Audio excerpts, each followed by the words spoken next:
first opportunity we get. We did joke yesterday that we'd produce a highlights package like Match of the Day, but I don't know if we'll go to that extent. But we certainly will. We'll make it available on the website at the first opportunity. Chris has already said keeping yourself on mute when you're not speaking is really helpful, because it means that we avoid sort of background noise and any inadvertent things that might happen that we don't quite expect as well. What I did want to do is really demonstrate how you can raise your hand. I've split my screen off in all kinds of different directions this morning, so I was going to share my screen, but if I can just talk you through it, it might be easier. So you should be able to click on the participants list at the bottom of your screen, and raise, and there is a button at the bottom where you can raise your hand. I think it's fairly clear, the functionality is fairly clear, but can everybody just demonstrate that they can do it? So this will be important when you need to either make yourself known to the extent that you want to make a point, or vote. So can I just ask everybody to try and find that and click on raise hand? So quite a few people have done it already, which is great. I'll just give you a second or two to do that. Adam, could I just clarify a point? Yes. I seem to have the raise hand option as a separate thing under more. So there's a series of settings there. So if I do it now, does that work? Yeah, that's worked. Yep, brilliant. Thank you. I'll do it that way then. Thank you. I think the only people who haven't yet done it are Graham, Peters. Yes, I'm struggling. I'm sorry. It's because I've got a different setup because I'm on my daughter's computer, but I will sort it out by the time you need to do anything. If not, I'll just stomp or make enough noise that you'll notice me. Okay. Councillors Finch and Glazier as well. Yeah, I'm struggling here, Adam, because I've looked down the bottom of the screen and there is no hand. When I look at the participant list and find my name, for some reason I don't see that I've got a hand to raise, as it were. So okay, that's purely a detail, I'm sure, because I've used Zoom yesterday for a number of times, so I don't know quite what I'm not doing right. But don't you worry, I'll work it out in my own time. Okay, thank you, David. And also, just looking now, so Councillor Glazier and Jeff as well. I think everybody else has raised their hand. I did actually raise it and I lowered it, but it okay, is very good. On my screen, it is on more, Adam. You have to, the same as Roger, you have to go to the more button and then it's in there. That's where it is. Okay, so it's working. Okay, brilliant. So we're just about there with the raise hand functionality, which is brilliant. And just to reiterate, if everybody can re-put themselves on mute, that'd be helpful. We will use that through the meeting for two reasons. Firstly, if you want to land a comment like you ordinarily would in a meeting in response to any of the agenda items, if you raise your hand, then what I'm going to do throughout the meeting is keep a keen eye on that and communicate separately with Chris as to who has raised their hand. So what I will do is simply, whenever you've done that, I'll indicate that to Chris, and then it'll be up to Chris as to how many people he gets through before effectively he closes the agenda item according to time. The other reason, as I mentioned, that we'll look to ask people to raise hands is if we need to move to a vote on anything. I hope that's fairly straightforward. And that in terms of the general rules, that really was it. We didn't want to make it too onerous or too complicated, but I think the the general principle of trying to keep it as close to a normal board meeting as possible is the one. So keeping your videos on where it's appropriate, or you're happy to do so, is great, and obviously being on mute, very helpful. So that all seems like we have most things covered. Suzanne, I was going to ask Suzanne if she wanted to add anything, but she's on the phone. If there's anything else we need to add through the meeting, we'll flag it up. But certainly for now, I think it feels to me like we're well on top of it. So thank you for that, Chris. I should go back to you. Okay, thank you very much, Adam. Can everyone hear me? Yeah. good. Okay, I'm not on mute. That's good. So going to the first agenda item, which is the minutes of the previous meeting. The last meeting of the old partnership was held on the 31st of January. Is everyone happy and content with those minutes for those of you that were at that meeting? Any comments? Happy. Okay, that's fine. There is one thing that's out of those minutes in relation to Innovation Park. You may remember that on the discussion around Innovation Park, we said that we bring it back to further consideration at the March board meeting, which clearly is this board meeting now in April. Because of the COVID situation and a number of other matters, it's been decided that that'll actually be brought back to the June strategic board. But otherwise, I think everything is as the minutes of the last meeting state. So thank you for that. The other thing I should ask at this stage is, does anybody have any declarations of interest in relation to any of the matters that are going to be discussed this morning? No, everybody happy? Yes, I do, Chris. Okay. Yep, sure. If we're discussing the growth hubs, because I know there's a paper and we're talking about ERDF legacy funding, the Chamber, Kent and Victor Chamber runs the Kent and Medway Growth Hub. Sure. Thank you, Joe. Good. I also ought to remind people how important it is that directors keep their register of interests up to date. So any changes in your other offices, please make sure that that is sent through to the Secretariat so that we can maintain the register of interests up to date. So the other thing I should mention at this stage is the official result of our annual performance review, which was held by the Cities and Local Growth Unit of, which is a joint unit from BEIS and MHCLG, which were good. There were two categories where we were good, and then a third category, which is on strategic direction, where we met requirements. Met requirements is the best you can get. So in effect, we had an extremely satisfactory outcome from our annual performance review, and I did want to say and record certainly my admiration for the huge amount of work that was done in converting us from a partnership to a company, and also meeting all the other requirements of the Mary Nay review. And so I would like to thank in particular Suzanne and her team, but also Adam, of course, and indeed the federated chairs, who were very, very helpful in making sure that we met those conditions. And I'll come on to David Rayner at the end, but David did a fabulous job on getting the Articles of Association into an order that we were all happy with. So thank you to Suzanne, thank you to Adam, and to all the federated chairs as well. It was a huge effort, and I'm very glad that we got there, and we're now actually an incorporated company. So thank you very much, everybody. I just on the update on the agenda, I think, Adam, do you want to say a few words on this, item 3? Yes, thank you, Chris. I won't labour this particular item, but just for in the interest of being entirely transparent, I just want us to go through each thing very quickly, just to explain kind of either why we've deferred it, or why we've handled it differently if we have done, or indeed why we've decided to keep it on today's agenda. Obviously, the induction stuff was really important to get done before we launched into our first board meeting as CELEP Limited. So you'll have seen the YouTube video that we produced, and thank you to everybody for completing that. So clearly that was an original plan to have a session, an hour's session before a meeting, before the first meeting in March, but we've had to go down a different route. Clearly we'll need to supplement some of that with workshops down the line, so just wanted to flag that now. At some point we will do that, but we're really pleased with the video. We're really pleased that everybody's been able to access it, so that's been very positive. I should confirm that the next thing was around the appointment of directors. So we've had court responses to the written resolutions around the appointments of Keith and Aideen.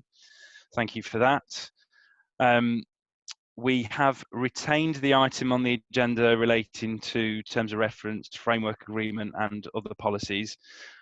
These were all adopted very recently by the then Select board back in January, but obviously, you know, we've moved to a new entity now, so we need to go through the formal process today of board members accepting those documents, which have not changed materially, but we just need to see them adopted by the new board.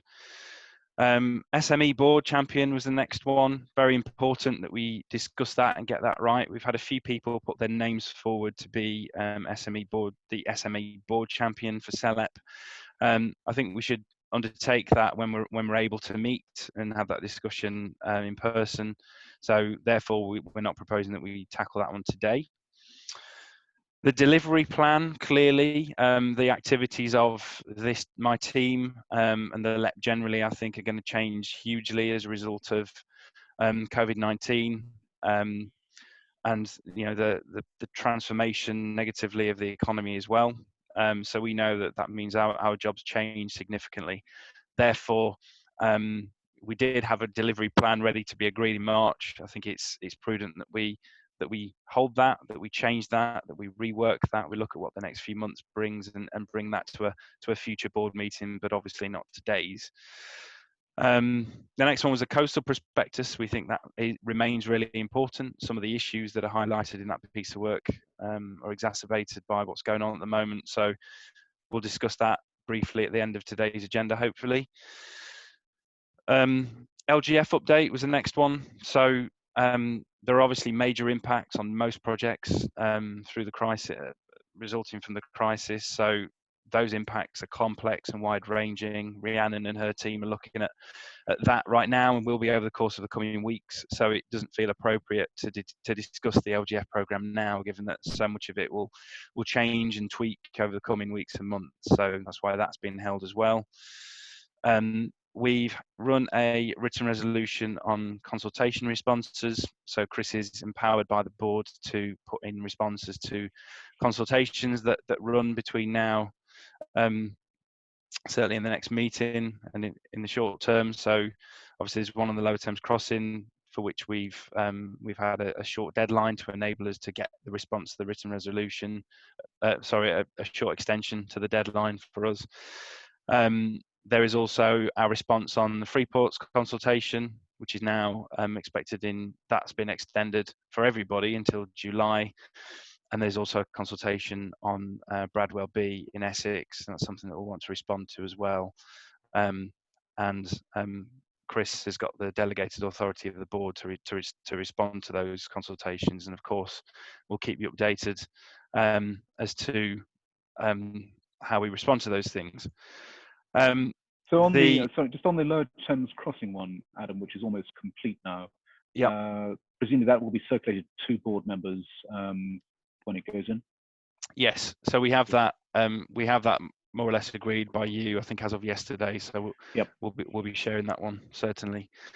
Yeah, I know that Councillor Gledhill will be very interested in that. And we have actually faithfully reproduced his views in there, but quite so people will see that. But I mean, basically, of course, hugely in favour of the second Lower Thames Crossing, subject to Councillor Gledhill's views. Yeah. And then the last thing I was going to mention before we go to anybody with a raised hand really was the LIS update. So government actually have been quite clear, the ministers have been clear with Chris and some of his LEP chair colleagues that LISs will play an important part in informing economic recovery. We therefore need to take a look at some of the assumptions that we've made in the document, the frame of the document, and really where its focus is. I think we're all fairly bought into what we had thus far. We were going to bring an update to the March meeting, but given everything again that's going on, I think it's quite right that we just have a fresh look at it and make sure that it plays an equally important part in the new shape of the economy moving forward. So for that reason, we don't suggest that we discuss it today. But it remains an important piece of work for us, and we'll bring it to the board at the next appropriate opportunity. Okay, is that it, Adam? That's it from me. We had okay. Has anyone got some questions? Anybody? I've flagged up a few raised hands. So Perry, certainly to start. Okay, I can't see those, but Perry, yes, why don't you start? Thanks, Adam. Just only one thing with regard to the free ports, just for the sake of correctness, there will be a conflict of interest there for myself, clearly as the non-exec director of Dover going forward. So just flag that up at this stage, that's all. Thank you. Just it's interesting on free ports, because there was a suggestion that ALEP would have to nominate one area to be a free port. Clearly, in our LEP, given our huge size and given how important ports generally are to our LEP, we're going to make a very strong case that we are able to nominate more than one free port in our LEP, because it's ridiculous to compare us with, say a Solent or a Coastal Capital. We cannot be limited just to one free port. So just flag that up for people. Absolutely right. Okay. Any other questions on what Adam has said? I'm just sending you the messages, Chris, as to who's raised their hands. Joe, I had Joe James. Yeah, I just want to just talk about the list for just a second. I know what we're discussing, but I just wanted to say I totally agree, Adam, that we do need to have a look at it. But I think have a look at it with a totally fresh pair of eyes, rather than, I know you've said that our ambitions are still the same. They are still the same, but actually the environment we're in is totally different. And I think what we're going to need to be doing is a lot more on response work, although the ambition's the same.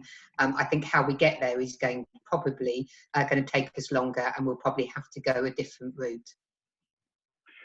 Yes, that's absolutely right, Joe. I mean, as Adam said, I was with the LEP Network colleagues talking to Simon Clark, who's the Minister for Local Growth, and to Nadim Zahawi, who's the Biz Minister for Undersecretary for Industry, on Thursday of last week, and they were emphasizing to us how our industrial strategies need to really reflect how we think we need to take, what steps we need to take to make sure that our economies come out of the economic perturbations caused by COVID, and so things will change as a result of COVID. I mean, the length of the lockdown, if the lockdown goes on for more than another 3 weeks, if it goes on say for another 3 months, the economy will be could well be in a very, very different position than it is today. And I think that our list will need to reflect that, and we need the input from everybody on this call as to how we think we should come out of this problem, and what sectors can start moving first, what supply chains need to be reinforced, etc., etc. So the list could vary dramatically. Yeah. Carol, did I see a hand up for you? You're on mute, Carol. Yes, no. Yeah. Sorry, I was just unmuting myself. Sorry, did we miss page 12 for a reason? Points 13 through to 16. Adam. Hang on. Chelmsford Council's Chelmsford City Council HIF project update.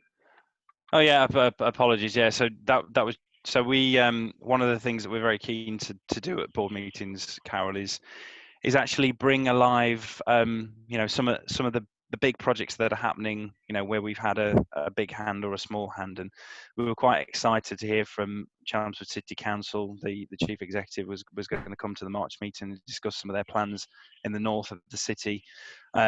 Indeed, some of them have been part supported by the LEP. We still hope to run that. It'd be very interactive. So I think doing that in person at the first opportunity would absolutely be our plan. Sorry, I neglected to mention it. Okay, Apologies. Thank you, Carol. Anybody else? Any further points for Adam? Sarah? There was, just a couple for me. One was to say thank you to the team for all the work they did on the induction videos. I thought it was really good, and I just wanted to really thank the team for that, because I'm sure that was not an easy thing to produce, but they produced it really well. Great. It was great. And then the other thing was just briefly on the list, and I just wanted to pick up on what Joe was saying, which is about ensuring that we're really thinking, and what you were saying, Chris, about the future. And I just think, and we're going to come on later to how as a board we deal with crisis, But I do think there's going to be quite a lot of really slightly revolutionary thinking that we're going to need to do about how we respond. And it won't be, as you said, Chris, business as usual. So I just think we need to be really kind of do some very clever thinking about some of that. Yeah. Okay, Councillor Gledhill's joined, so Rob, welcome. Any other points on what Adam has just been raising? No? Okay, we'll move on then to item 4 on the agenda, which is appointment of directors. So as would have been the case in the March board meeting, we're asking the board to agree the appointment of the 5 co-opted directors to serve in the 4 board meetings during the 2021 financial year, starting with the June meeting. So co-opted members are a different class of director from the 20 of you who are already on the call. They are appointed for 1 year only, and there are 2 district authority leaders, so Councillor David Monk from Folkestone and Councillor Graham Butland from Braintree.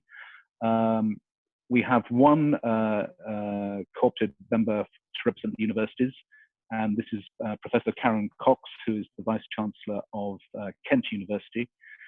We have 1 further education member, which is Angela O'Donoghue from the South Essex Further Education Colleges, and we have 1 social purpose director, who is Penny Shimin, and who's known to those people who've been on the board prior. So I think actually all of those people are well known to those members who were board members in the old CELEP partnership.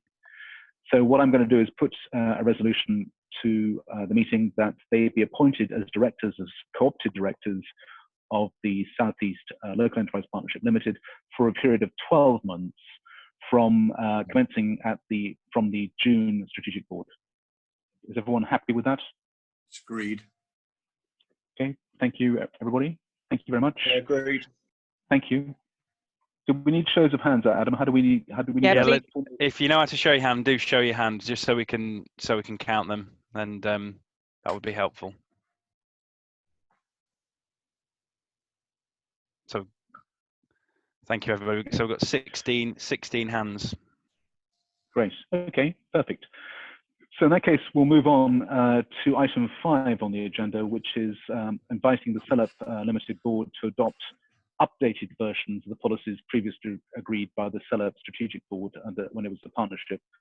The documents have been reviewed in the light of recent legislative changes and remain valid and appropriate. Suzanne, is there anything you would like to say on this?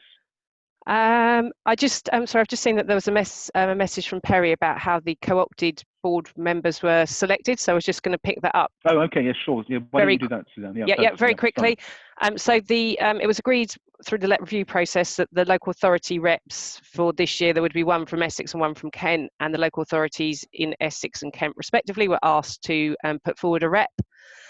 And the SAP groups, so the Skills Advisory Panel, were asked to put forward. So just on that, Suzanne, so it is intended that we're going to circulate the local district leaders between the various federated boards areas.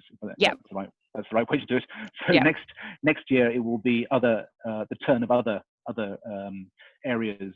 So North Essex and North Essex and Kent will be replaced by people from other regions within the lab. Yeah, that decision that will be brought to board in December for board to make a decision on which particular area they might want. And the SAP group, so the Skills Advisory Panel, nominate a rep for the further education representative. That's Angela. And the U9, so the 9 university working group, were asked to nominate their rep and nominated Professor Cox. And similarly, the Social Enterprise group were asked to nominate their rep and they nominated Penny, and they will be asked again next year to make their nominations again for the board to consider. And it could be those individuals again. It could be. Yeah. It depends. It's up to them. It's up to them. Yep. Yeah. It could be extended for another 12 months if the board wishes, and they achieve the nomination from their working group. Sure. So hopefully that's helpful, Perry. So in terms of reference policies and framework agreement, as Chris said, this is the sort of the point of business that we need to do because it's the first meeting of the new board. The terms of reference were shared with the old board. There's been no changes to that. They were agreed at that point, but need to be adopted by this board because they effectively belong to this board. The policies haven't changed other than they've been updated to reflect the fact that that CELEP is now a limited company. We've had one additional policy added, which is the public questions policy. That we used to have a public questions policy for the accountability board. We've widened that now to strategic board to allow, as we reduce the board numbers down, that allows now anyone to put a question to this board if they follow the procedure, submitting the question 5 working days in advance, etc., etc. So just to make sure that those board members who did step back still have access to this board and can put their questions forward. The framework agreement was agreed in principle by the old board. That framework agreement has been agreed by all the local authorities, the six local authorities that are party to the joint committee. We did double check that that framework agreement still worked. There were changes that were made to the way that local authority committees function. Accountability Board is a local authority committee, joint committee. Changes were made as part of the Coronavirus Act 2020, and that framework agreement's been drafted in such a way that that means that the Accountability Board can now follow those regulations and meet remotely. And I think, and the final point there is to award the power of attorney to Adam and I to execute deeds and documents on behalf of the board. That's only so after the board has made a decision. It just means effectively that we can sign them and we don't need to go around and get signatures from all of you guys, but we can't sign anything without a prior board approval. So it's an operational issue. I think that's, okay. Is there any questions? Are there any questions? Anybody wants to raise a point on this? Adam, have we got anybody? No raised hands.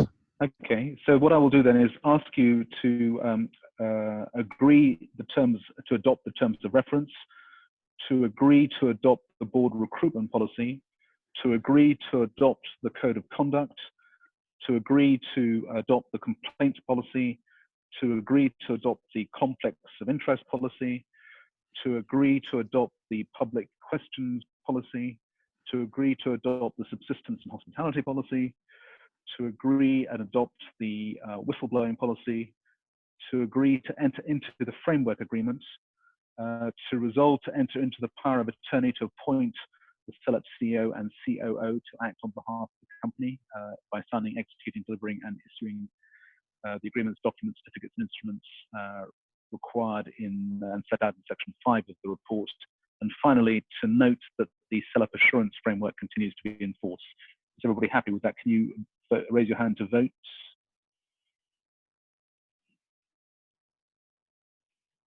Chairman, it's David Finch, Councillor Finch. Yeah, David, yeah. Raised, but I agree. Thank you very much. Thank you. So I think we've got a Adam, full set. okay? A full set. Got a full set? Yeah. Okay, great. Thank you very much, everybody. So we'll now move on to the meat of the meeting. Sorry, and, Chris, yeah. can I just say, just had a message as well, just to pass on Councillor Woodley's apologies from Southend. Okay, thank you very much. Thank you. And I think we've also Okay. got Councillor Chambers has been trying to access Zoom, but Right. can't yet get in. I don't know if Okay. Suzanne wanted to add any detail to those two things, but just to flag.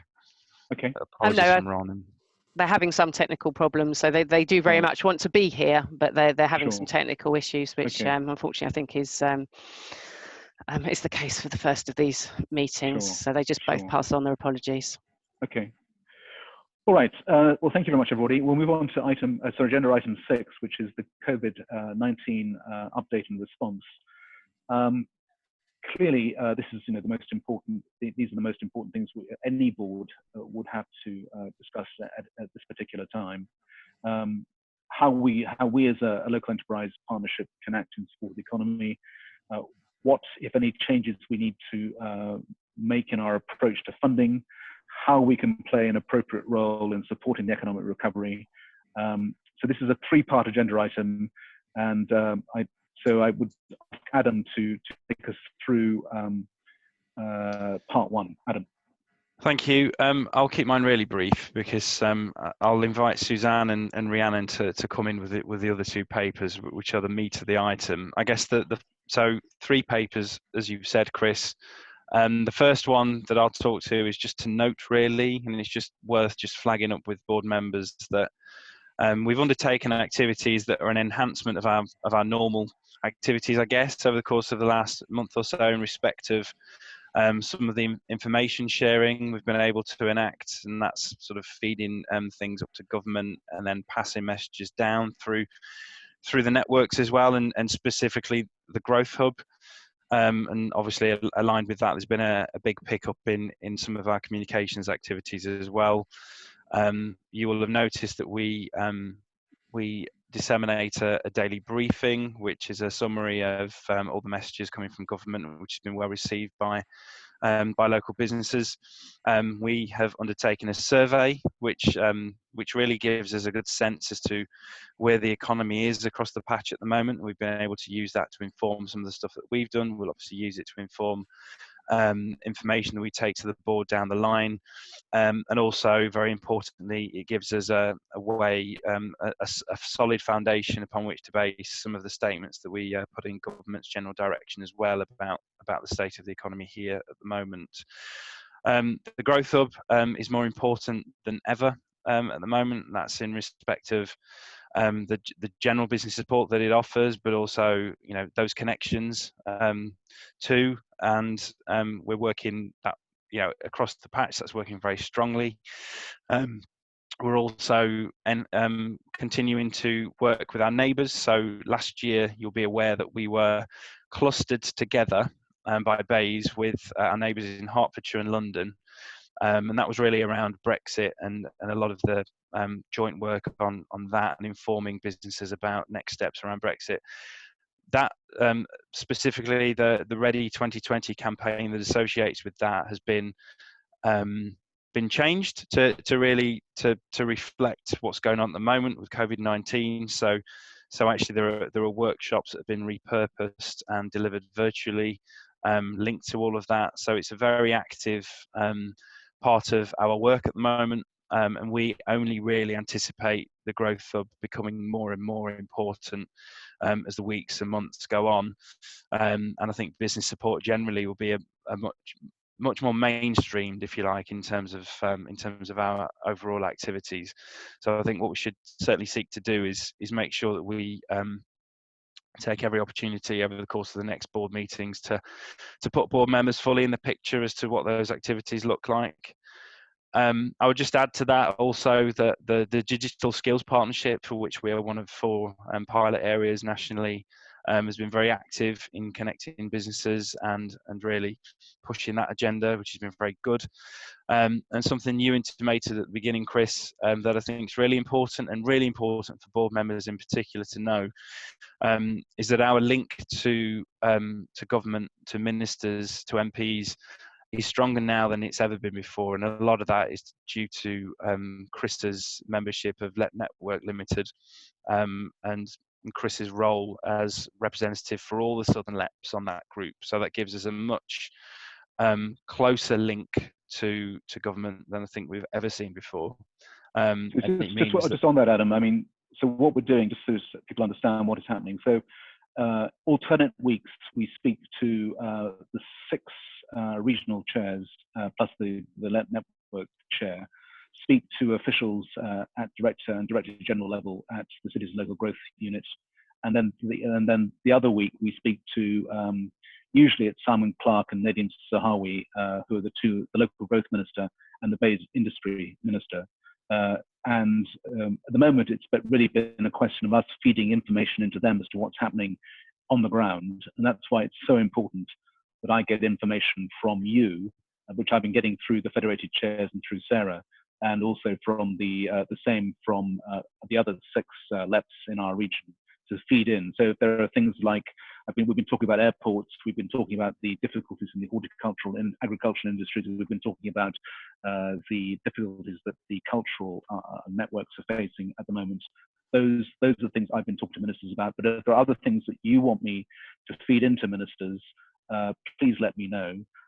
And we're working with the M9 group, which is the mayors, the combined authority mayors, and the local government association as a grouping with that grouping. I think we're starting with the next week or 10 days as to how. So the LEPs are working with the mayors and with the LGA to advise ministers on our thoughts on how we can come out, how the lockdown can be lifted, and what needs to be done urgently to deal with businesses. So we've been talking a lot about the difficulties that businesses have been facing in terms of funding, how the various funding programs are working on the ground or not working on the ground, where there are gaps in funding.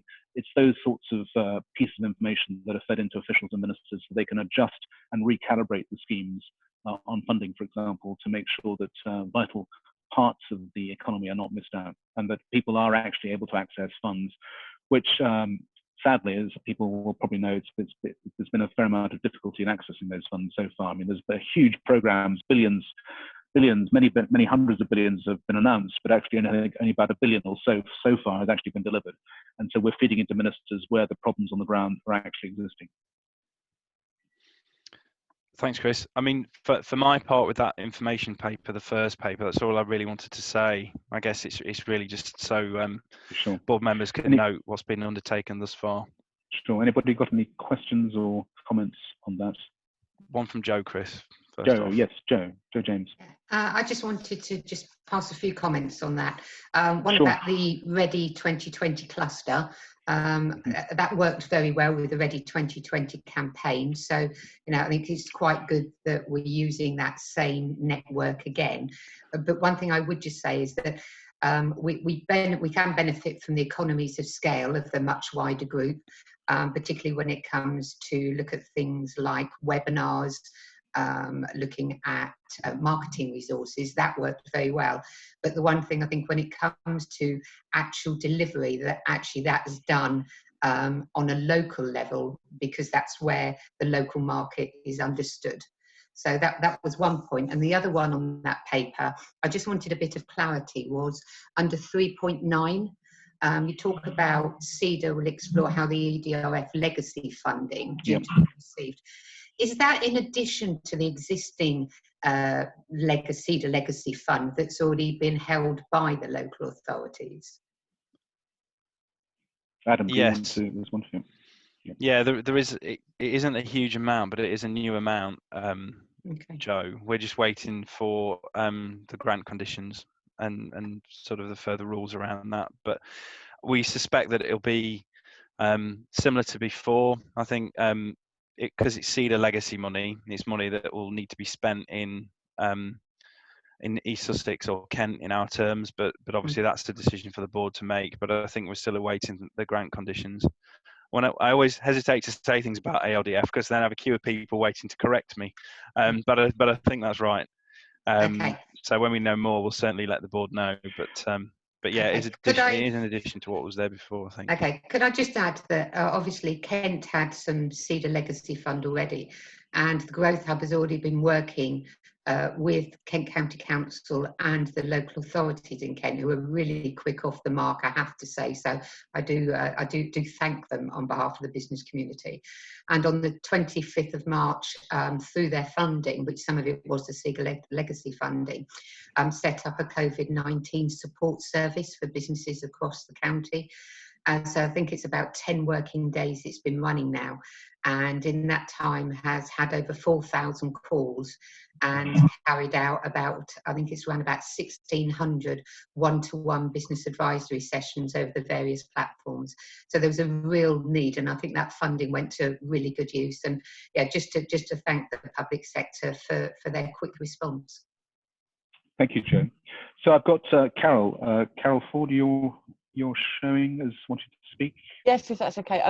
Yeah, of course. Forgive. Obviously, I'm new to the board, so I don't know sort of what conversations etc. have gone on. I'm just concerned from our industry sector, from an ag and horticultural sector, in terms of the requirement of short-term, i.e. the crisis issue we have now, and then also the recovery issue and how we play into that with regard to workers this year, but also we've still got in play the seasonal agricultural workers policy on the back of Brexit as well. So we've got not only the short-term crisis issue, short to medium term rest of the season, and then also what goes into next year. So I'm just offering up myself, you know, as part of the industry, if you like, if, you know, I can help with information network, etc. Yes, Carol, you can. So Adam, I circulated to the Deputy Chair and Federated Chairs a letter that had gone in from the West Sussex County Council to the Secretary of State for DEFRA on these particular problems relating to the horticultural industry. Perhaps you could send a copy of that to Carol. I think one of the things, I think the network, certainly from the South, and I know there's support from this also from North Yorkshire, wanting to make a particular point about horticulture and agriculture and the profound problems that the spring season is causing horticulture and agriculture. In fact, so this is a very heavy, intense period normally in the industry, and it's almost completely closed down, and it's causing enormous problems. And it's something that we do want to raise. As I say, West Sussex County Council have already put in a letter to the Secretary of State for DEFRA, but I think there will be an appetite from certainly from the southern LEPs, and I think also from the northern LEPs as well, to put their weight behind the particular problems that agriculture and horticulture are facing at this time. So if you want, Adam, if you can send a copy of that to Carol so she can have a look at what West Sussex has said, and then maybe make some suggestions as to what the southern LEPs might want to do. I know that Coastal Capital will support it as well, and I'm pretty certain we'll get very strong support from the rest of the LEP network for another letter in to make sure that our weight is behind letting government know the particular problems around labour, around the huge wastage that's caused by the garden centres being closed at this time and not being able to get perishable stock out to customers. And it's the same in agriculture too. We've got things that need to be picked that can't be picked because the labour isn't there. Okay, anybody else got any points? No? Okay. In that case, I think I'll just ask you to note the actions that are ongoing on part one. In relation to part two, what we'd like to do is to give you some idea as to how we're managing our capital portfolios sensitively, given everything that's happening in relation to the pandemic. And I'd like to invite Rhiannon to take the board through what steps we are taking and what we're considering we should do in relation to this. So Rhiannon, over to you. Yeah, thank you, Chair. I think initially it's worth saying, this is a very early stage of trying to understand how projects are being impacted. So we're currently working with our local partners to understand impacts in the short term, but also try and predict what could be happening over the longer term in terms of the impacts of projects. But I think in this report, what we're looking to do is give some initial assurance to local areas and our partners that we will be flexible, wherever we can, to try and support projects and businesses through this time. So I think the report is broken down into the Growing Places Fund initially. So that's our capital loan scheme. We've got 21 projects that are either still underway or they've completed and repayments now been made on those projects. I think because of the timing of COVID, that did start to impact the repayments for some projects in 2019-20. A majority of the repayments were made as planned, but there were two projects that are mentioned in the report, so the Charleston Centenary and the Fitted Rigging House, where there were delays to those repayments being made. I think here what we're looking to do is just seek sort of approval from the board of an approach that says we want to be as flexible as we possibly can around these Growing Places Fund projects, understanding there will be challenges in making repayments. The nature of these projects are generally the funding is used to deliver a capital asset, and then repayments are made through generating revenue from that asset. But those revenue returns are very much impacted by COVID, and so we expect there to be further delays to repayments during 2020, 2021. So we're looking to work with local areas to understand those impacts. So at this time, I think we're just asking for the board as a principle to support the idea of being flexible with those repayments. That is a decision of the Accountability Board to agree the amended repayment schedules. But as a kind of a principle from the Strategic Board, I think we could sort of look to offer that flexibility, or intend to offer that flexibility. In 2017, when we went for a further round of Growing Places Fund, it was agreed that interest would be charged where there are delays to repayments. I think no one expected this current circumstance when we were sort of agreeing that, and I think it would be right to offer flexibility now to say actually, there'll be a 12-month grace period on the charging of interest for those Growing Places Fund projects that can't meet their repayments as are expected. And I think again, this is we'll have to review this position constantly as we understand the actual impacts for projects. So I think at this point we're looking to agree that 12-month grace period, but again, we can continue to review that for future board meetings when we really understand the detail of the impact and the duration. In terms of local growth fund projects, many of these are still underway. So we've got 107 local growth fund projects. So these are capital grant projects delivering sort of highway improvements, public realm improvements, commercial space, various types of projects here. The growth deal period was due to end during this financial year. However, we have offered extensions to some projects already where we were aware of existing issues. Previously, we've awarded those extensions where there are clear plans in place for the delivery of the project beyond the growth deal period. There's a direct link in terms of jobs and houses. We're confident around the funding sources being available. There's endorsement from this board and also the construction of the projects actually started for those schemes. I think that could present issues, particularly that condition around construction having started within this financial year.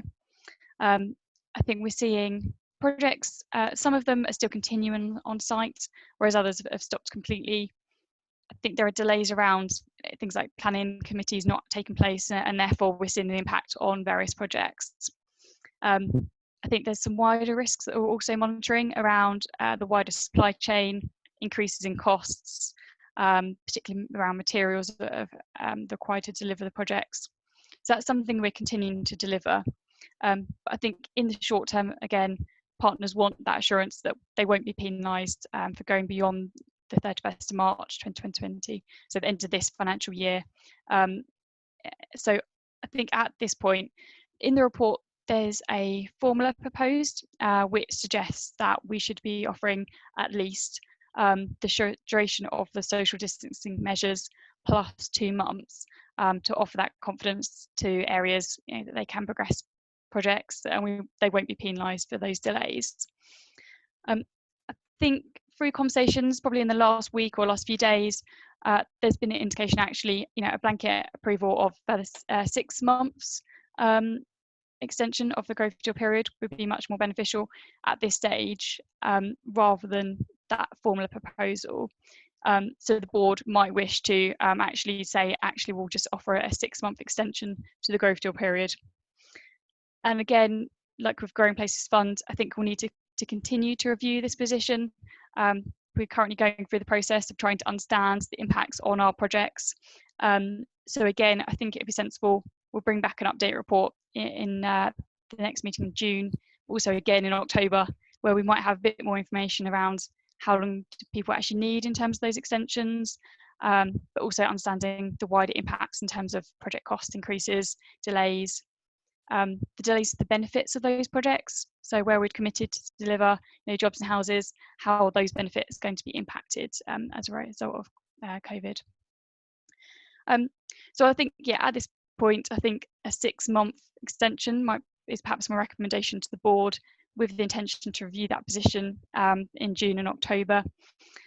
I think in the meantime, what we want to be actively doing is lobbying central government to be saying, actually, we don't want to be penalised for offering this flexibility, and to ensure they're aware of the impacts on our programme in terms of the delays, but also the impacts in terms of benefits of the project. So I think that's all I wanted to say on it. I have to take any questions. Okay, thank you. I've got Perry and then Claire. So Perry, do you want to go first? Yeah, no, thanks for that, Chair. Just two things really for me. It was a very clear presentation, so thanks for that. The first thought would be that while 6 months is a sensible timeline, in order that we don't revisit this too many times, We might want to consider something longer, but I'd be comfortable with 6 months as a minimum. And also, Chris, and it may be one for you here, is that make sure that we are consistent with other LEPs. It may well be that we share this with other LEPs so that it's consistent across the UK from that point of view. So those would be my 2 comments. Yes, good. Very good points, Barry. Okay, thank you for that. So I have Claire Lewis next. Claire? Yeah, so I'm quite supportive of the sort of blanket 6 months, but what are we going to do to make sure that projects that have some underlying delays that are not linked to COVID, that they don't just get, I guess, masked by COVID issues? Yes, I mean, that is a good point because, for example, I think we've already talked about Innovation Park in Medway having delays which weren't COVID related. So I think we have to look at this probably on a case by case basis. But you're right to raise that point, Claire. Yeah. Any other questions, comments, observations? No. Okay, so what I'm going to do is just take you through the recommendations, make sure that we're happy with them. So the first one is to Chris, agree sorry, yep. I think Councillor Gledhill just raised his hand. Oh, okay, Rob, yep, go ahead. Rob? Yes, thanks, Adam. I need to share Claire's concerns there. I think having 6 months as a maximum at this point, I think, is the right thing. The concern is irrespective of reason. If there's other drift, and obviously I've got the A13 as a prime example. Yeah. If there's any further drift, we want to make sure that it is solely for the COVID crisis rather than some other issue. And equally, those that are asking for that kind of extension, I think needs to make clear what those problems are as they go forward. Rather than it being, oh, it's a COVID issue, we haven't got this or we haven't got that. Actually, it's a COVID issue. We haven't got the materials, we haven't got the staff, we haven't got, and so on and so on. It will help. It will help the planning coming out of the COVID crisis, as well as obviously to keep track and keep a public confidence in what's going on. Because of course, if there's a general, we haven't got the staff or we haven't got the building materials or whatever, then that's something that can then be reported back up to government to say that we might need to pour some more resources as a nation into whatever particular part of the COVID outward travel direction will be. Okay. Yep, good point. Chris, do you mind if I respond to that point? Yeah, sure. Go ahead, Rhian. Yeah, I think just to give some confidence, I think what we're doing in Q1 at the moment is going through and updating all our risk assessments around each individual project, so we can understand where we think those delays are COVID related, or where we think there are underlying issues. I think that's why I would revise 6 months feels more sensible at the moment than 12 months, because I think it will help us to pick out those issues where there might be more serious concerns that actually need to be brought to the attention of the board and a separate decision made on it. So those issues aren't lost. And again, just a kind of more general program risk assessment to understand the likely costs of these delays, which could be quite substantial. Sure. Okay. Okay, so I need to go through each of the recommendations on a case, so bear with me as I do it. So the first one is to agree to recommend to the Accountability Board that flexibility should be granted to delay Growing Places Fund repayments for existing GPF projects where justification is provided of the impact of COVID-19. So we'll just start, at this stage, we're just asking for flexibility. Are people happy with that? Okay. Yes, okay, I'm not getting any no's. Oh, just sorry, Chris. We're just going through the raised hands, and I think okay, go through raise your hands if on that. How are we doing, Adam? Yeah, I've got 17 raised hands, so that's okay. That's fine. Good. And agreed. Okay, so the second one is to note that the amended repayment schedules for Charleston Centenary and the fitted Rigging House projects will be considered by the Accountability Board at its first meeting in 2021. which I think is, when is the first, Sarah, you'll know when the first meeting of the Accountability Board is? May, okay. With a recommendation, we can recommend that changes be agreed. People happy with that? Agreed. Okay, do we need to show raise hands? I haven't got a hand to raise. We've got Okay. 17 raised hands and an agreed Okay. from Councillor Finch. Okay, great. Okay, then on the third one is to agree what I have in my notes here, a 12-month grace period, but are we saying a 6-month grace period starting from the 1st of April 2020 in relation to charging charging interest on GPF different loans. issue. Yeah, that's right, different issue. Where repayment, I'll read that again. So agree a 12-month grace period starting from 1st April 2020 in relation to the charging of interest on Growing Places Fund loans where repayments are not able to be made in line with the credit agreement with the accountable body due to the impact of the COVID-19 virus. Just so you know, currently no interest is paid on GPF loans anyway. So everyone happy with that? Agreed. Okay. Just and then full suite of fourth, raised okay, hands. good. And then fourth, agree to extend the growth deal period due to end on the 31st March 2021 by at least 2 months, plus the duration of the social distancing measures introduced by government. It is recommended that conditions for local growth fund spend beyond the growth deal period remain unchanged, but are aligned with the new LGF end date. And we'll review this position in the October board. People happy with that? So again, Chris, on this one, sorry if you don't mind me interrupting. I think Yeah, we're go ahead. agreeing here, we'll extend it for 6 months. For 6 months. Yeah. Okay. Is everybody happy with the Are you happy blanket with that? 6 months? Okay. Yes, Adam, are you happy with that? Yep, 16 raised hands. Okay. Thanks. Yeah. Good. In that case, we'll now move on to part 3. This is the report which seeks the direction of travel from the board. We're not asking you to make a final decision on a new fund today, rather requesting the opportunity to undertake an options appraisal, take small steps and return to the June meeting with options for interventions. I'll ask Suzanne to take us through the paper for consideration. So Suzanne, over to you. Thank you, Chris. So as Chris says, this paper sets out our next steps. As we've all discussed and we're all aware, there's been the rollout of a wide and multi-billion pound support package by central government to try and address the immediate crisis cash flow issues that business are under. Clearly, as a LEP, we're not really in a position to be able to offer that sort of blanket support. We know that there are some gaps in that blanket support, and our role there really is about raising those gaps with government to make sure that where they say they're putting out blanket support truly is that. Where we can act and where we can have a real strategic impact is when we move into the recovery period. But today we don't really know what the recovery period is going to look like. We don't know what the exit strategy is. So this is a case of sort of planning and phasing and timing. We've started to gather a lot of intelligence. We've already mentioned today the business survey that we've got out. There's a lot of intelligence that's coming through board members and through our wider networks. It's been focused really on the immediate issues facing the economy, but now the move to people thinking about what recovery looks like, and also I think, as some others have mentioned earlier, what new normal looks like, because the economy won't be the same. We won't bounce back to where we were on the 1st of February. The economy is going to be different. We don't know what that economy is going to look like at the moment. We don't know what the effect the lockdown will have until we know how long the lockdown goes on for. A V-shaped recovery is much more likely. If we're in a shorter lockdown, it becomes more and more U-shaped, or whatever, a slightly different letter from that becomes as the lockdown continues.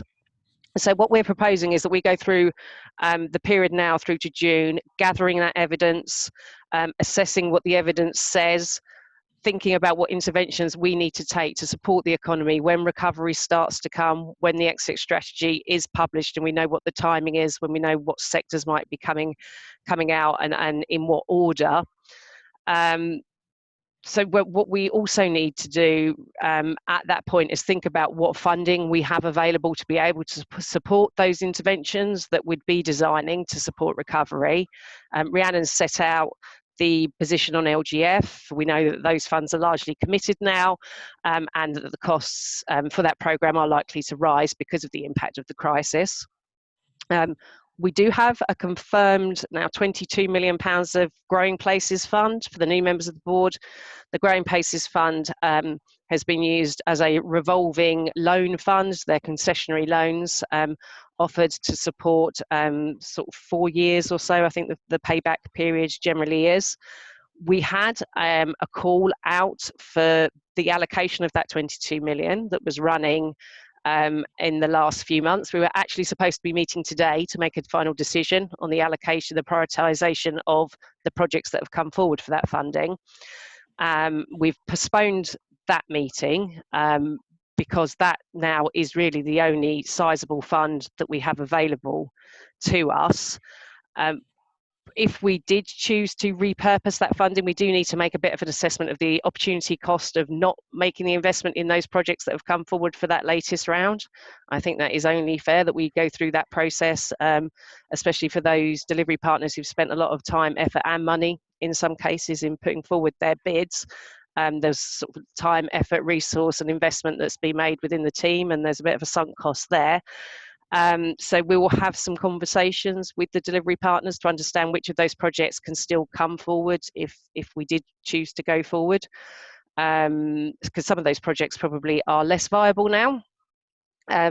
Those projects were also assessed against a list of priorities that were set looking at the old economy, and those priorities may have changed, and federated boards may wish to reassess what their priorities are, given this huge, people talk about unprecedented events quite a lot, I've found through my life, but I think this is actually a truly unprecedented event. I don't think any of us have ever lived through anything like this, and it's a global event as well, so it's going to affect the global economy. So I think that's what we are proposing, to come back in June with an options appraisal that assesses the impact and the opportunity cost of not taking GPF forward, and a potential list of other interventions that the board might choose to make using that £22 million if they choose to postpone it or redeploy it, or some kind of hybrid option across the package. I think the timing's right for that, because that gives us a chance to assess what the real impact of the crisis has been and what the timing is going to be on exit strategy. If we do continue to be in lockdown for many months, then we might need to push it back, but we can start doing the work and start gathering the intelligence now. We have some operational funding that we could deploy quite quickly. This is the Sector Support Fund. There's about 206,000 pounds. This, for the new board members, is operational funding for small grants that were going out to our working groups. We've had one bid in for that funding. It was due to come to the June board, and we know that there are other bids that people were working on to bring to June board as well. But we could close the Sector Support Fund programme now and then use that money to make a small investment somewhere else if that was the choice of the board.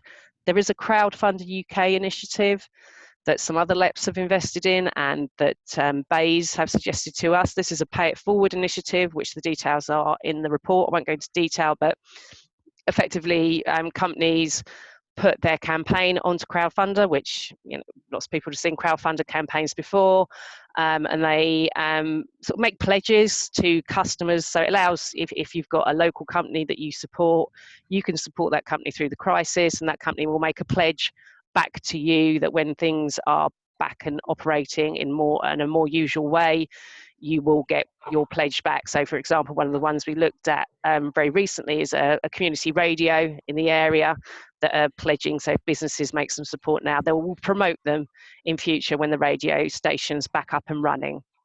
So one of the proposals we're asking board today is that the Sector Support Fund is closed to free up that £206,500.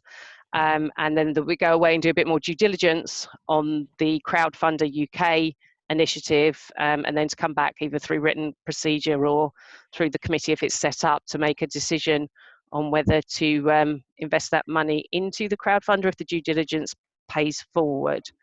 And the final point that we're asking the board today, we're working within the Secretariat team are working closely with government on looking at the European social funds, European structural investment funds that remain. Those of you who've sort of had any involvement with EU money know that it's a long and laborious and bureaucratic process to be involved in.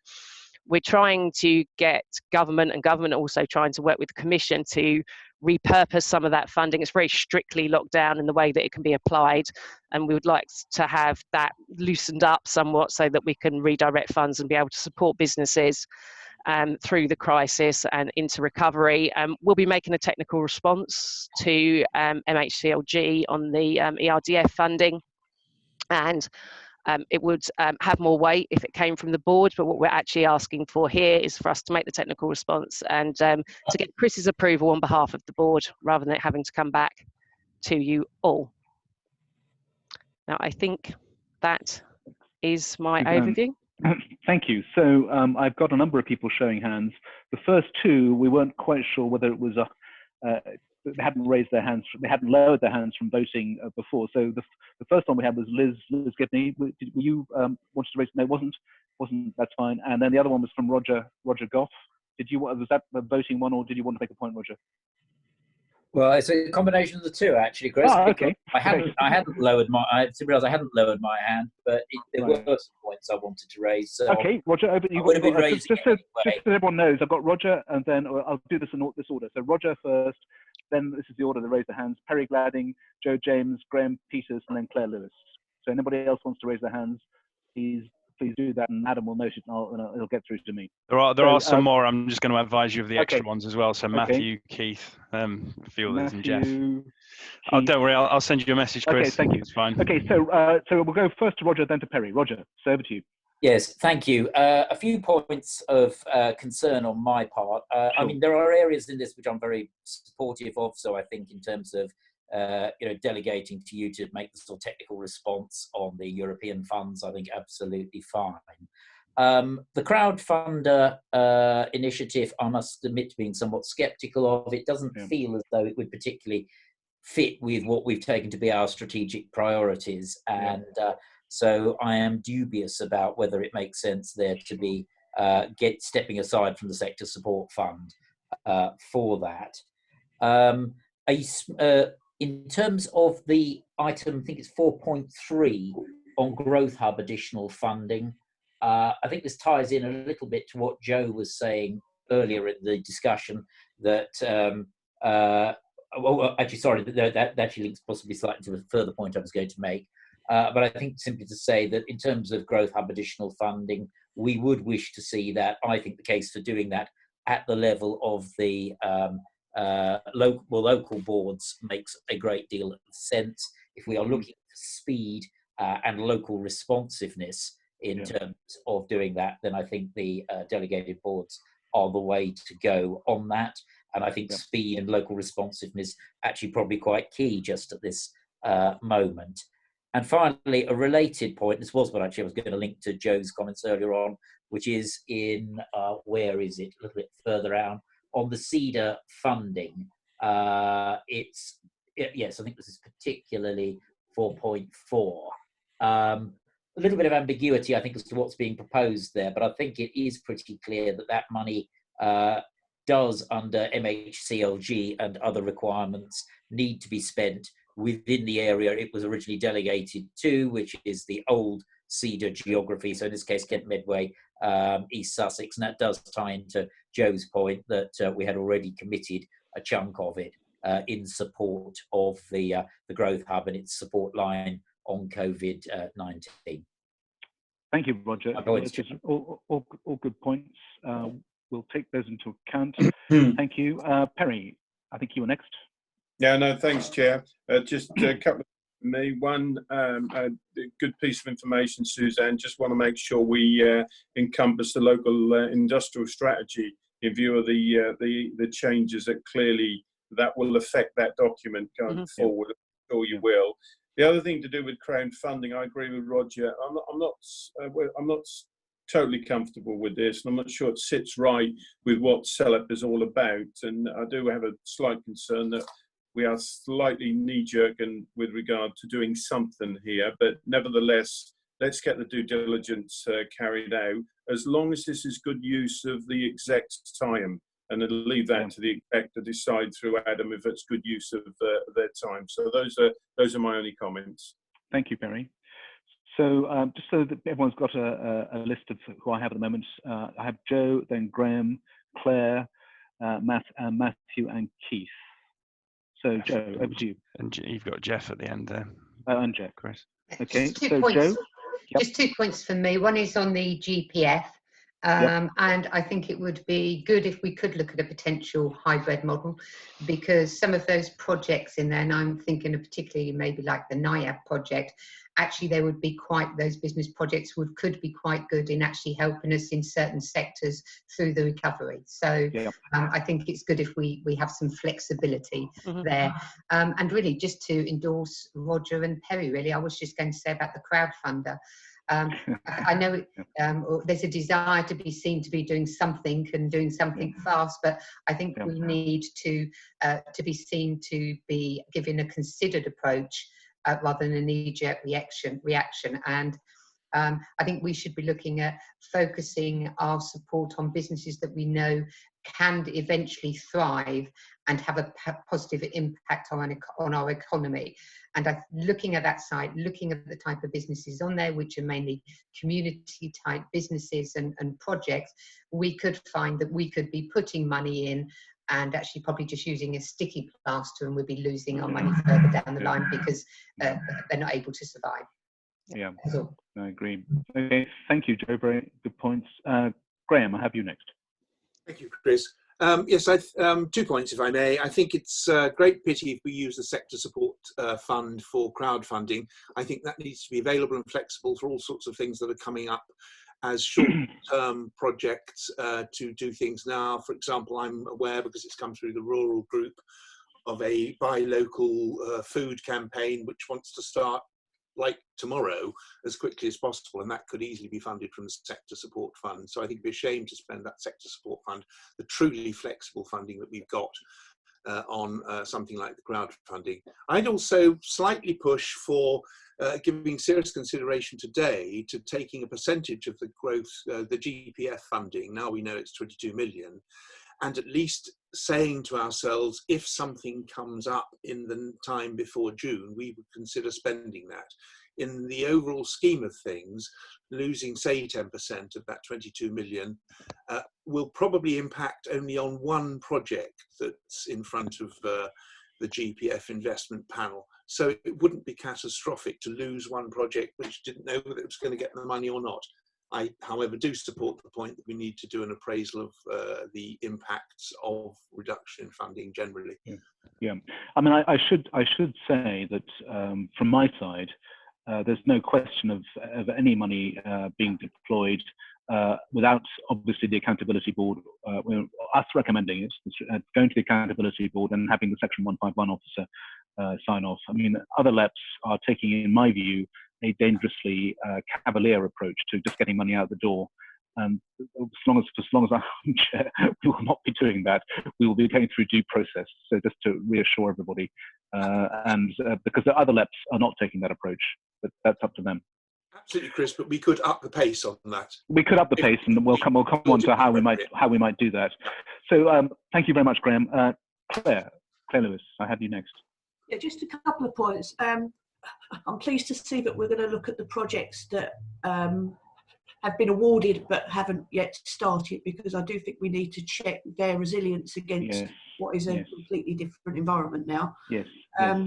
And I'm afraid I also have some issues with the crowdfunder. I'm just a bit unsure how we could make sure that the geographical area covered by CELEP actually gets some benefit out of us doing that. Yeah.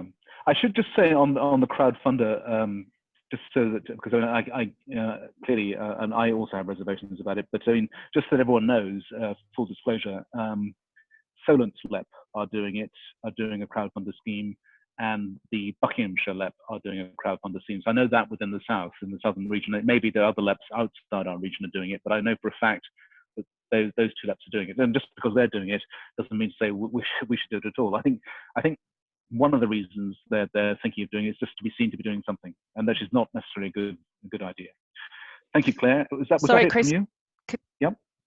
Sorry, could I just come back on one point? For the GPF, it hasn't actually been allocated yet. We've just got to the point where we were going to go through that allocation, just so that board are aware. So it was almost at that final point. But yeah, I totally take your point, Claire, that we should assess it against the new world. Sure. Okay, I'm going to move on to Matthew. Thanks, Chair. I think just to add my comments on the crowdfunder, I'm deeply sceptical of it. And in particular, the amount of time it will take to go through a comprehensive due diligence process on any project, just because of the amount of time it will take to ensure that we're not pouring good money after bad. Indeed. Thank you. Okay, that's a good point. Keith. Thank you, Chris. Just to support Roger on the localization of the crowdfunding, of the Growth Hub stuff, crowdfunding that we've done. I think I'll take a slightly different view on the GPF stuff, in as much as I think that there are some schemes in there that are really important and readily available to go and will not be affected by the current situation. So I think it's equally as important to look on them as positively as we can, as opposed to, obviously we need to highlight schemes that are not being able to be delivered for whatever reason. But if we've got good schemes that are up and ready to go, if we don't continue to invest now, when the lockdown is all over, everyone will be scrambling, and we'll have schemes that could have probably been at least started, if not finished, during this time. So I just urge that during that process, we look at it with a positive as well as a skeptical head on. Thank you. I agree. Jeff, you were next. Yes, there's one point of procedure. Maidstone Studios is actually part of a consortium with 2 universities that have applied for some form of EDRF funding. I don't have the detail on that, so I'd like to declare that now. Sure, of course. So that's aware. On the issues about crowdfunding, I think everybody else has raised that. So there's nothing more to say except that I have the same issues as others. And the existing projects, I would absolutely agree with what Keith's just said. I think there are some cracking schemes in there now, and to not be looking to invest in the future as we've always done, I think would be setting a precedent that we shouldn't, a road that we shouldn't go down. We must be aware that they're there because they're great projects, and they will set a role model going forward. Thank you, Jeff. Agreed. So the last person I have showing is Anna Christie. Thank you, Chair. Yes, it was really to agree and support Councillor Keith on the GPF funding of existing projects as well. We mustn't forget those existing projects, and the hybrid approach could be more appropriate in terms of if there's a percentage for recovery of businesses as well. Good. Okay, that's fine, Anna. Thank you. Joe, you want to come back? Joe James? It's just to pick up again on the crowdfunder. Obviously, I think we've all got quite common views on that one, and in the paper it says to agree it. I think picking up on somebody else's point earlier, Adam's got a very small team there. They're all really stretched at the moment, and I wouldn't really want them to see wasting any time investigating and looking at something like this when actually it's not really in reality going to have much impact on our economy. So I wonder whether we need to agree that or just take that one off. Thank you. Absolutely. Okay. Absolutely. So I don't have anybody else showing, so what I'll do is I'll take us through the recommendations with my interpretation as to how we do this, so bear with me. So the first one is to agree the latest round of GPF investments continue to be held until a full assessment on options for supporting post-COVID economic recovery can be made, but recognizing the points that I think that Councillor Glazier and others have made about there are some good ones that aren't affected by COVID, so to continue with those. Is that agreed? Okay, I think just if you show our hands on that. So we'll agree in the recommendation as written, Chris. Okay. And we've got Yep, 16 hands. Okay, great. Yeah. The second one is to agree to delegate approval of a written technical response on the ERDF monies to the chair. That's to me. Is everyone happy with that? Yeah, 16, 17. Okay. Yeah. Good. So the third one was to agree to support the Crowdfunder UK Pay It Forward initiative. I think that one I don't think we're going to agree to do. Unless anyone disagrees, I think we'll drop that one. I'm seeing no hands. Okay, and then allied to that was to agree to close the sector support fund to remain, so the remaining monies can be diverted to the Crowdfunder project. Well, we're not going to put that one either. Everyone happy with that? And then a proposal to bring a full report to June, setting out the options for interventions to support of the recovery of the economy. I think we will do that, but one of the options will not be crowdfunding. Yep. So I'm just racking up the raised hands on that one, Chris, just to be absolutely clear. Yep, sure. Yeah, that one is just a note, so it's not actually a vote. Okay, it's a note. Yeah. Yep, it's a note. It's just a note. We've got some support anyway. But yeah, people will write the report. Okay, thank you very much, everybody, for that. That was very clear direction. Chris, sorry. Yes. Could I just interrupt? The raising of hands couldn't.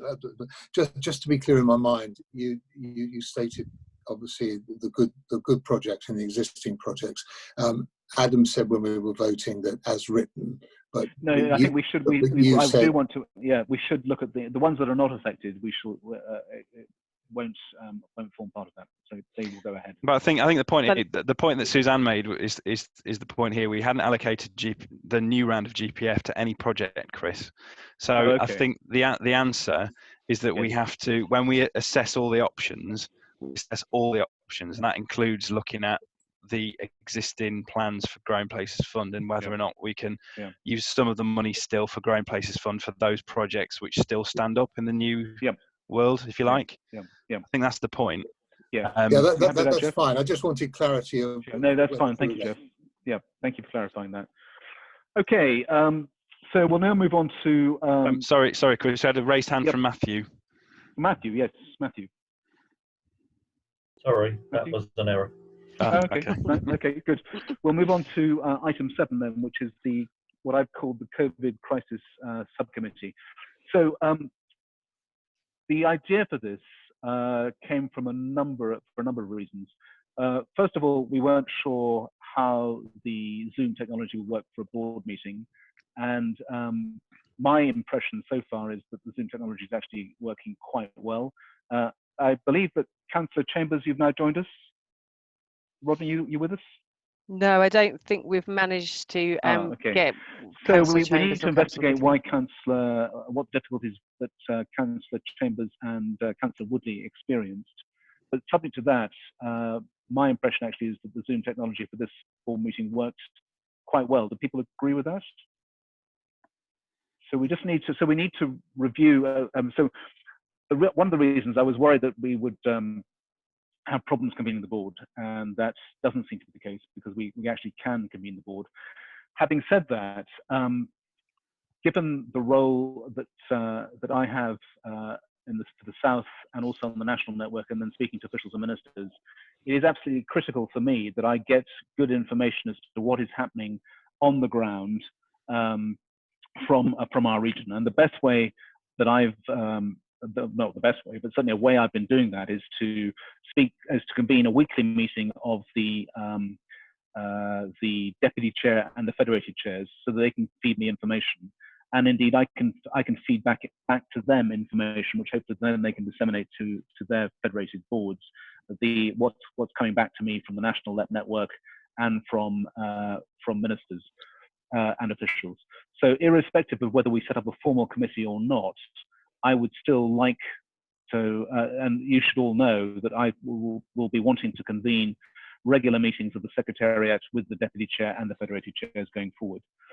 So that was one thing, and whether we have that as a formal subcommittee of the board or not, we can discuss.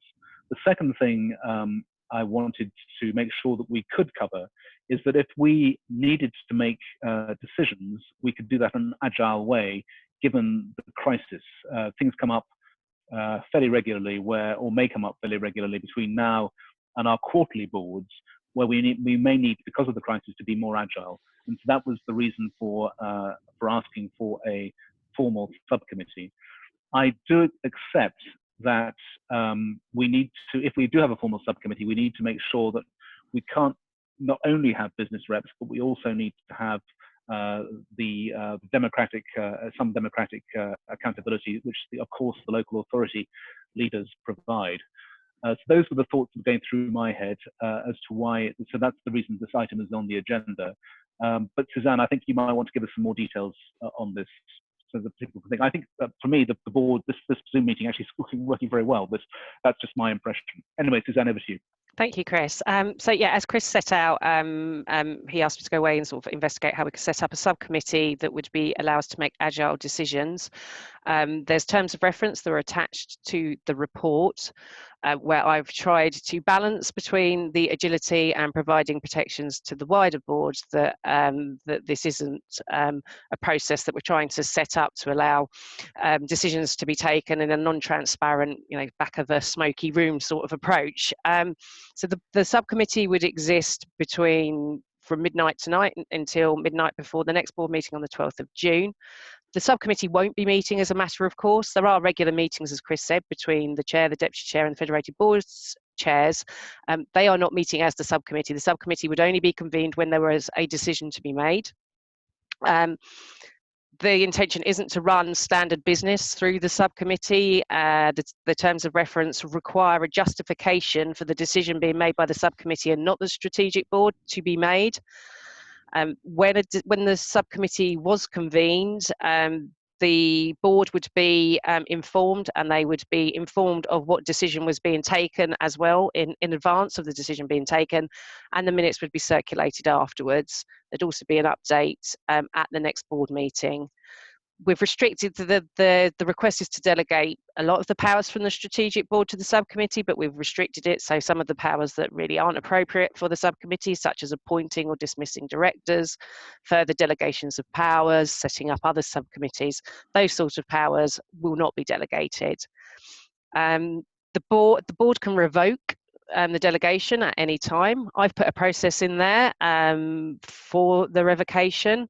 What I've proposed is that any board member can request that the board has votes on whether the powers should continue to be delegated. It would take about a week for us to run through that process. So any board member could come, send a message to Adam or I that they're not happy with the subcommittee delegation, and we'd very quickly get a written procedure out to all board members, hold a vote through written procedure with enough time for board members to make a response.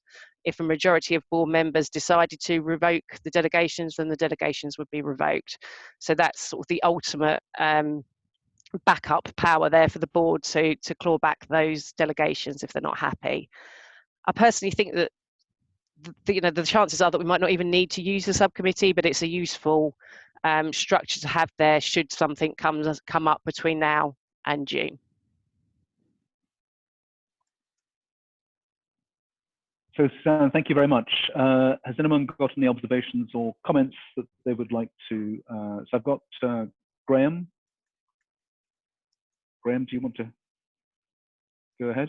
Sorry, Chris, I didn't expect to be first. I saw Joseph hand up first. But anyway, yes, I'm in favour, but I would be, wouldn't I, because I'm on it. But it does seem to me that if only one board member could bring the whole process grinding to a halt, that would not be a terribly comfortable position. I think it would make a great deal more sense if we had the revocation power as Suzanne suggests. But with, shall we say, 5 board members, it's not going to be a problem to get those together quickly and electronically, and that could stop it. But one, I'm sure none of us are difficult and want to make challenges just for the sake of it, but one awkward board member could bring things to a halt, which would be rather unfortunate. Okay, thank you, Jeff. Sorry, thank you, Graham. Jeff, you had your hand next. After Jeff, I've got Roger. So, Jeff, you go ahead. Just to say, although I mean we've discussed on our weekly meetings this, but I would agree with you, Chris, that this meeting this morning, I'm more than pleased with, and now I've sorted the technology, which is absolutely, I've got gas working again, is working very, very well. And if there are decisions to be made, I would actually feel far more comfortable, even if it was an electronic procedure. I just think the numbers we're talking about, we're talking about 14 or whatever on that committee, and I agree. We could have difficulty. It could reflect badly if decisions are made and the strategic board goes against it. I mean, if it hadn't have worked this morning, I would have thought it was imperative that we do that. But I don't think that it's beyond us to be able to pull this together quite swiftly. Really, I think it. So just to make sure I'm clear on what you're saying, Jeff. You're saying that you prefer not to have a subcommittee. You prefer just to do it through a board convened in the way that we're doing it now. Well, yes, I do, and I think I mean, given that the flexibility of what's actually happened this morning, I think has been really, really well. And what it means is we have true democratic representation across the board. And although we're business-led, it's quite clear it has to go through the 151 officer and go through the accountability board and so on and so forth.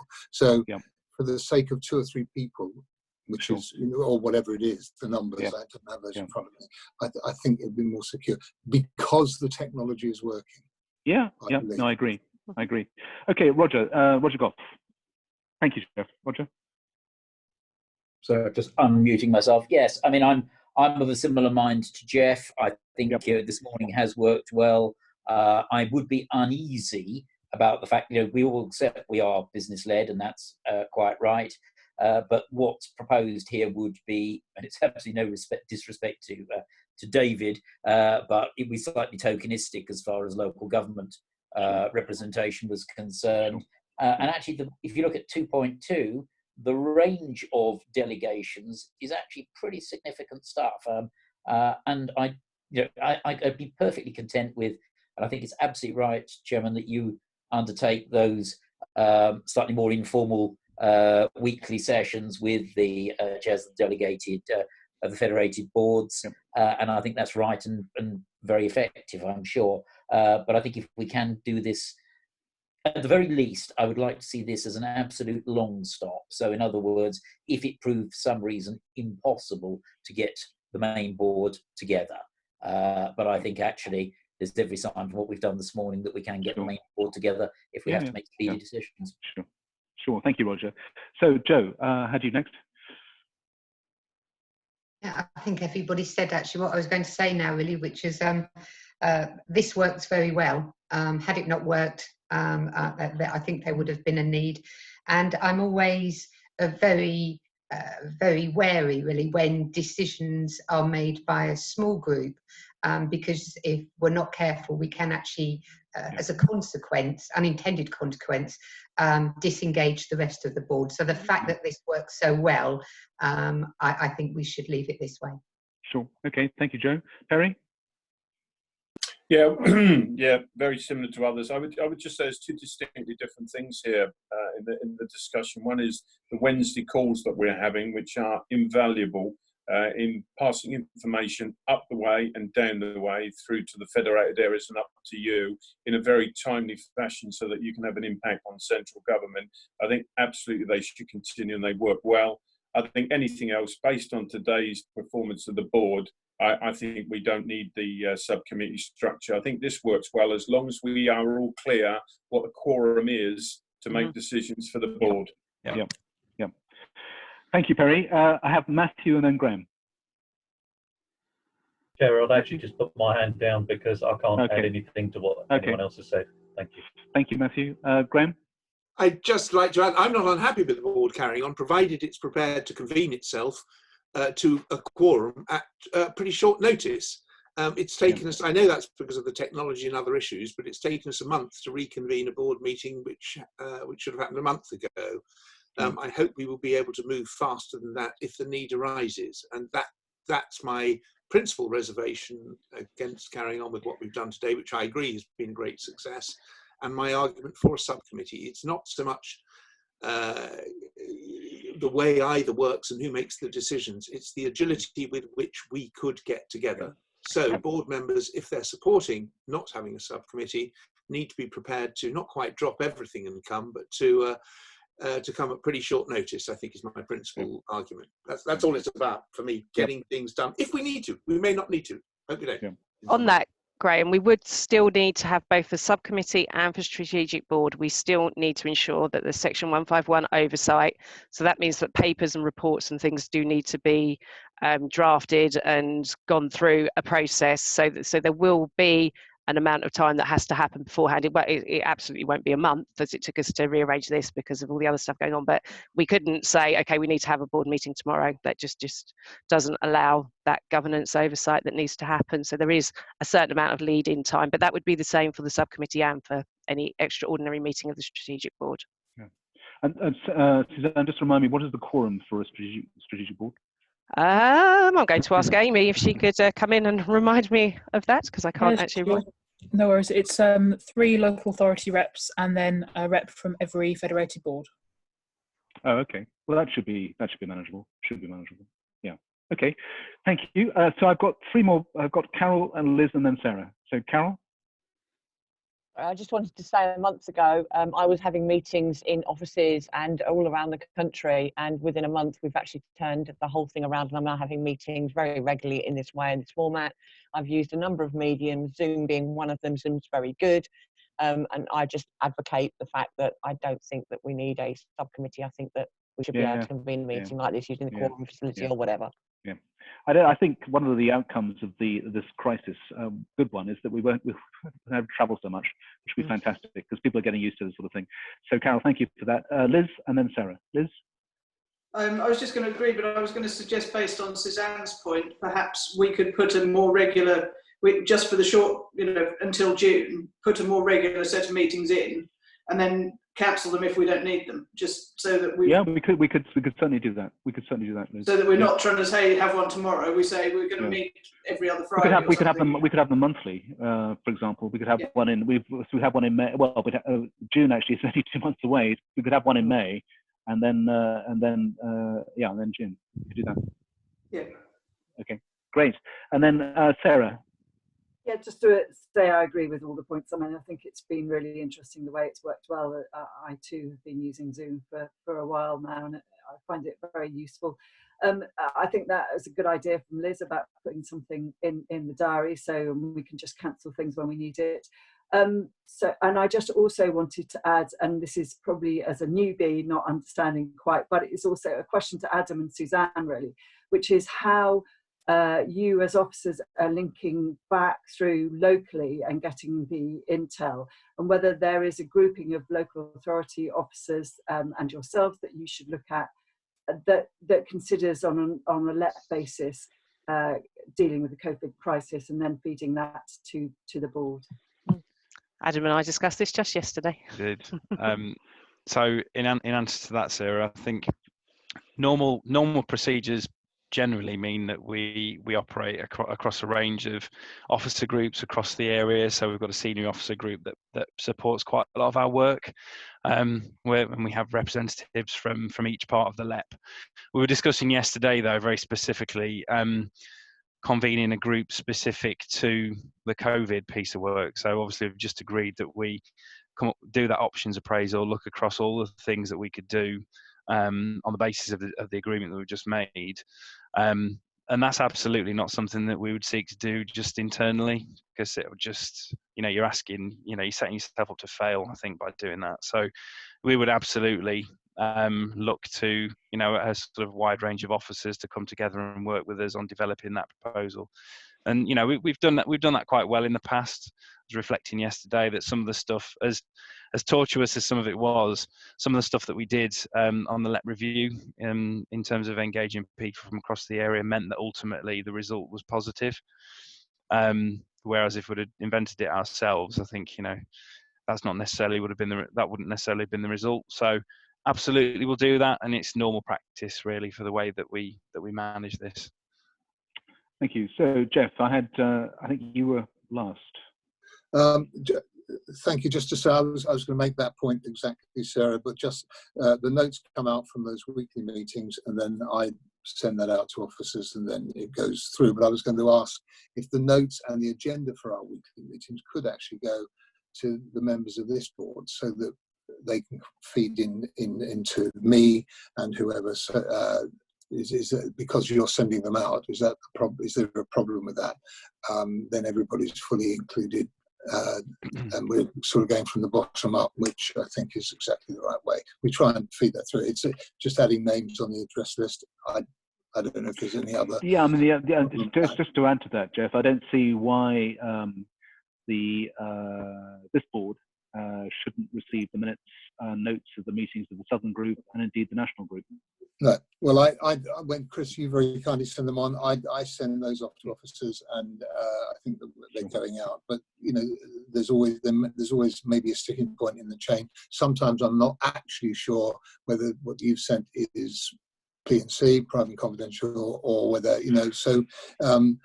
But disseminating that through this medium, it works. It means everybody's always involved. It doesn't mean to say they always have to be part of every meeting that goes on. And just on this, a quick thank you to Suzanne. I know you've done an awful lot of work. There's been an awful lot of debate, and there's an awful lot of structure being put into this. But just like our friends who've applied for bids, and we're saying, you know, they've spent money, time, and effort. Some of it won't come through, I'm afraid. In my opinion, it's the wrong thing, but I think the work you did genuinely was very instructive, and I think it's very well done. So thank you very much. Thank you, Jeff. Can I just come back on some? Do you want some? Yep. Yes, please. So just on the point about disseminating sort of notes of conversations, whether that's you and the Federated Area Chairs and Sarah meetings or the Southern LEP group. I mean, I think we get that right. Actually, I think we do share all of that, and it does go through the right channels. When it comes specifically to your conversations that you tend to have on Wednesdays, I think the notes get shared anyway. In terms of the agendas, I think the answer to that is we'll share the agendas when there is an agenda, because I think sometimes by design they're informal, and you know we don't plan what's going to be said. So if we have to plan what's going to be said because there's a lot to cover, of course we'll share it. But I think it's, you know, often you don't have them because, you know, we can't, you know, because they happen every week. I think it's just whatever happens to be discussed at the time. As long as we circulate those notes, that's the most important point. Mm-hmm. I'll make sure in future that they get circulated to the full board circulation. Okay, thank you. Liz, did you want to say something? Liz Gibney?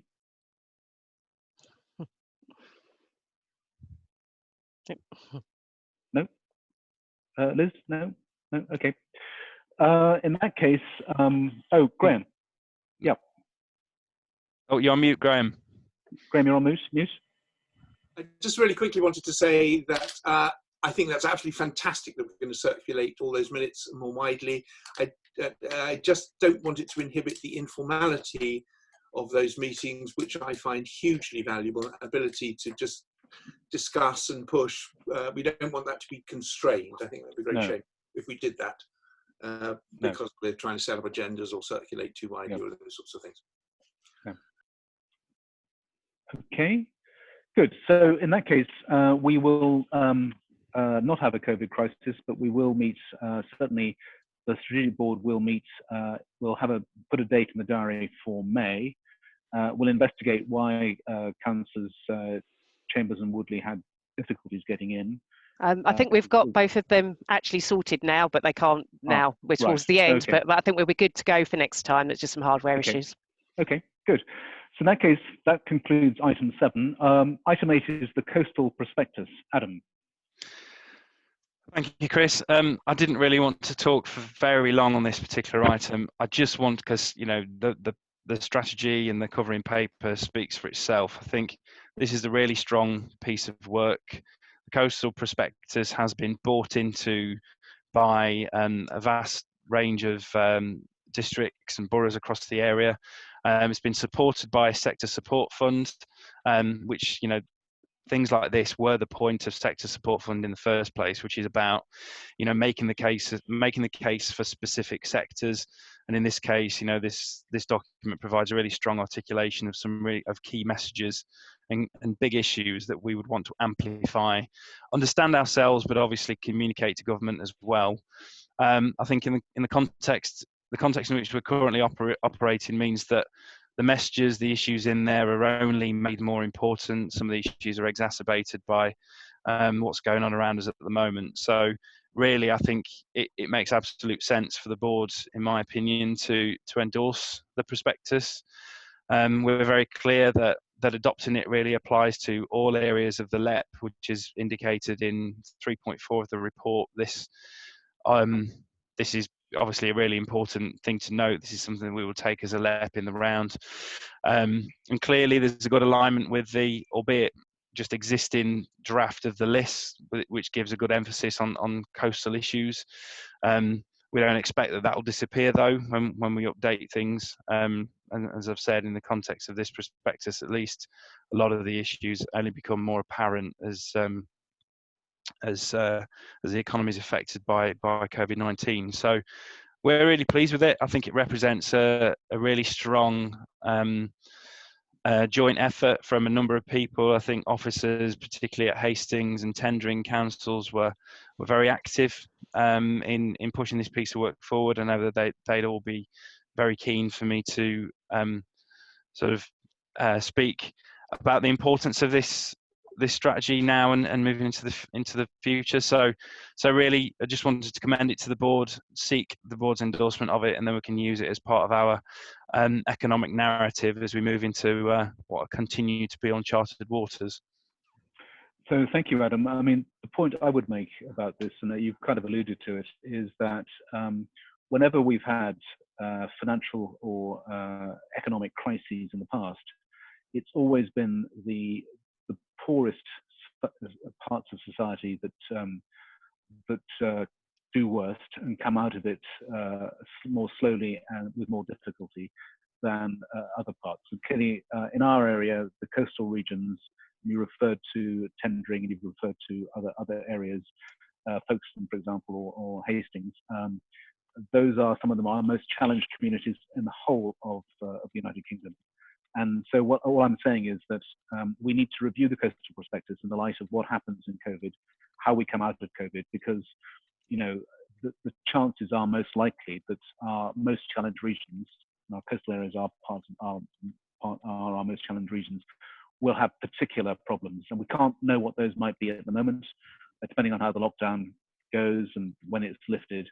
But I think you can be certain that that the coastal areas that I've referred to will be the ones with significant problems. We just need to think of the coastal prospectus in that light and recognise that we may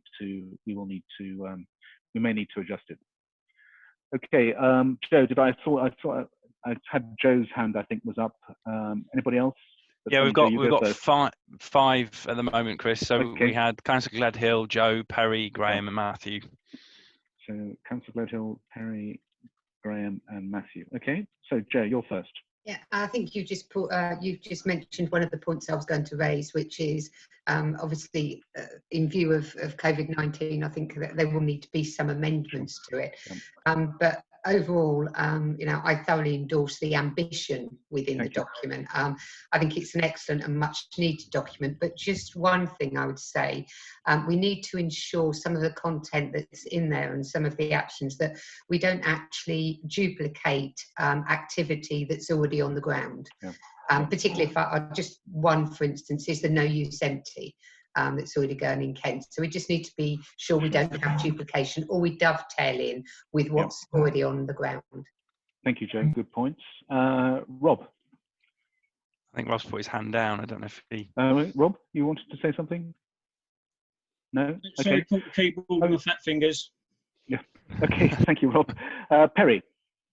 Yeah, no, support. Just want to ensure that Thurrock is included in this. Of course. Sake of clarity, please. Yep, coastal area, absolutely. Graham. Yes, very much commend the report and the actions from it. I was in Hastings yesterday afternoon at an opportunity area meeting, and we've been able to repurpose, courtesy of the DFE, some funds to support food poverty in Hastings. There are families who are moving towards near starvation. Sure. It's extraordinary because of the universal credit. No, it's just dreadful. And they're outside the system, those sorts of things.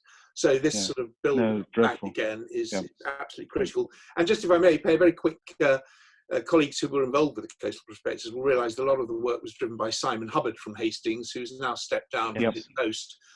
Just, if I may, if we could thank Simon for all that he's done on it and been a good contributor to the process. Thank you. Absolutely agree. Sure. Thanks, Graham. Thank you. Matthew. Thanks, Chair. I endorse it wholeheartedly. You missed out Margate as an area of particular deprivation locally. But I don't think we should underestimate the importance of the seaside economy on what happens to society generally after we come out of this crisis. There are likely to be a huge increase in staycations, and we ought to be doing all we can to support that. Yeah, I agree. Thank you, Matthew. Good. Anybody else want to make any further points? So, subject to the points that were made, particularly by Joe and others, can we endorse the prospectus, recognising that it will need to be adjusted as we go, depending on what happens? Thank you. I think that's. I'll take that as a yes. Adam, yeah, I'm just watching it rack up at the moment. We've got 15 raised hands. Yep, that's pretty good. Yep. Okay, great. In that case, move on to any other business. I had one item of any other business, which is when I was thanking retiring members of the board in January, we were uncertain as to whether David Rayner would continue or not. So therefore I didn't thank him at that stage, but I do want to thank him now since he hasn't continued, and in particular for not only for all the service. I think he was one of the longest serving members of the old CELAP board, but also in particular wanted to thank him for the work that he did in relation to governance and articles of association, which was much more contentious than it should have been, and David handled it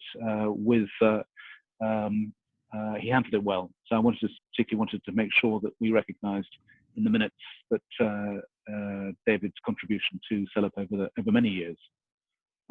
Graham, you wanted to make a point? Graham? No, you're on sorry. mute, Graham. Yep. Okay, no? Anybody else got any other business? In that case, I think this was a success. So thank you everybody for joining. Maybe we should hold all board meetings like this going forward. But thank you very much for your participation, and thank you for all your contributions. And with that, we'll close the meeting. Thanks very much. Thank you, Chris. Thank you, everybody. Thank you, Chris. Thank you. Bye-bye. Bye-bye. Thank you.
Shall we reconvene on Teams?